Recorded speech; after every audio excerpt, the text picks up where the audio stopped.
Hey guys, it's Adam aka Swimming Bird, and welcome back to Zookeeper, our journey to build the best zoo in all of Minecraftia. It's been a little while since our last zoo venture, but we've got a lot of stuff to talk about. First off, we've got a new schedule for the series. I'm going to be posting Zookeeper episodes every other day, unless there is a big snapshot or Minecraft news for that day. But that is the new schedule. I've got already more than a week of zoo ventures and different exploits planned, so please look forward to it. Now, I'm here on top of the temporary zoo enclosure, and as you can see, I've got a lot of wolves. I've been breeding wolves, and I've got every different color. We have 16 wolves here now, and these guys need names. They're also hungry for chicken. You guys can't have any. This is for me. I'm sorry. So if you guys have some good wolf name suggestions, it doesn't have to be by color. It could be anything. Please leave them in the comments, and I will try to find the best 16. If you guys want to thumbs up the ones you like, that would definitely help me pick them. And we're going to have more wolves than that. I would like to have some wild wolves in there as well, but we'll have to see if we can get those eventually. Now I'm going to jump on Douglas here and fly around. We've got some other stuff to show off. And I also wanted to mention we're going to do an underwater adventure here pretty soon, and I need some fish names. Not just fish, but underwater creatures like manta ray, stingray, jellyfish, stuff like that. So if you have some of those names, you can post them as well, and that will help me out in the future. I can name them during the episode. So over here, we have the Zoo HQ, and I've been doing a bunch of work on this place, trying to get it finished. We're still planning out where a lot of the enclosures and stuff are, but my emphasis right now is catching creatures that I can move around easily, such as wolves or fish. You can pick them up with the fishing net to move them around fairly easily. So over here, I was flying around on Douglas, and it took me forever, but I torched this whole area underneath to stop monsters from spawning as much as they normally do. So we've got torches all over the little support beams here, and let's fly up to the top. You can see there's an iron golem here, and there's also another one on the other side and one on the roof. These guys need names as well. These are just personal iron golems to guard Mountain Zoo HQ, but they could use names as well. They're just kind of hanging out here guarding the area. Let's land on the roof and hop off of Douglas. So I've still got to work on the roost up here. This is where our beds are going to be to spawn in case we die, and the dragons can teleport up here without suffocating.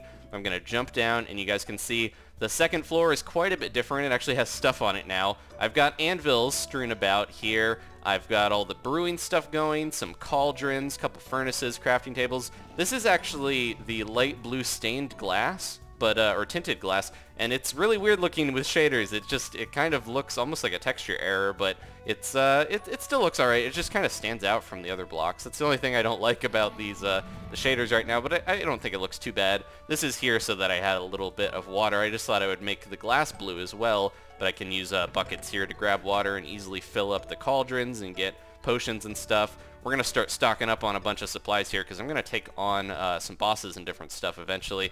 I've got the enchantment table here. I got a ton of sugarcane and decided to just go crazy with the bookshelves, try to decorate it. I might change how this looks here. It's a little crazy, but yeah, I was trying to make this a little bit more interesting than just the base 15 bookshelves. So we've got our anvils. Let's go down. Actually, you can see over here, I started putting the item frames. We don't have too much of this area mapped out. I'm going to wait until maybe we start building the structures for the zoo, because we're going to have to remap it anyways if we don't do that, you know. When we start, we'll have to refresh the maps basically by taking them down once we have the zoo built. But this is going to be where our huge zoo map is, so you guys can see like all the little, you know, chunks in the area. Got all my cats down here. Cake and Meow are still here, but we got some other cats. I've been breeding them a bit as well.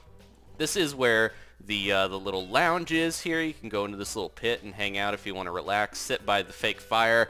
And we've stocked up on these chests here. I finished what Heartbend started with all the chests and trap chest line. This is going to be where we move all our supplies. I just haven't gotten around to doing that yet. I've changed the doors here so that you can go through the pressure plate. That way things can't get in very easily. This place is not lit up very well yet. I've got to monster-proof it. That's why we've got the golems here. Switched out some of these dirt blocks for some better looking acacia wood so that this minecart looks a little nicer. And just kind of generally cleaned up the area. Barongo's still up here. I really need to put him down there. That golem looks like he doesn't know what to do. It's partially snowy, partially rainy here, of course, right where we've built on the border. But yeah, we've got everything going. And oh, here we go. I've got my my furnaces here and crafting table, and I've got one ender chest. I still need to build another one, but I had enough for one there, so I threw it in the center. So yeah, we've got this place going fairly well. It's almost to my liking. I still have a lot more stuff on the roof there, the roost area for the dragons to build, but it's starting to come along. And I'm still compiling the list of all the creatures we need. Once we do that, though, I'm going to start picking how many habitats we're going to have, how many enclosures, and we should be able to start getting the base design down for what the zoo is going to look like. Start, you know, mapping the grounds here. I have to do some landscaping first, of course, but I'm going to leave that for a future episode. I've got a fun way to do that. But yeah, I think we're going to have like a farm area, maybe one for vanilla monsters, and have a separate thing for the Mo Creatures stuff. I do want to make like an African kind of savanna. We do have a savanna right nearby, so that would be perfect to make a savanna area, put like the lions and elephants and different stuff from Mo Creatures in there.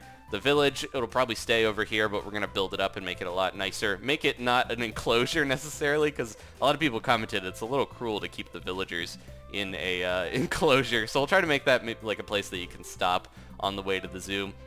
But yeah, we've got big plans, lots of stuff planned. I've got a bunch of videos already in the Woiks. If you have any ideas of adventures and different stuff you want to see, what creatures you think would be good to capture early on, I'm open to any of that. Please leave a comment and let me know. And thank you guys for all of your name suggestions. We've got a lot of stuff to name now. It's been a bit, so thanks again for sticking with me. Please leave a like if you enjoyed this. I'm going to go land Douglas on this rainy roof here and stick around with my wolf pack.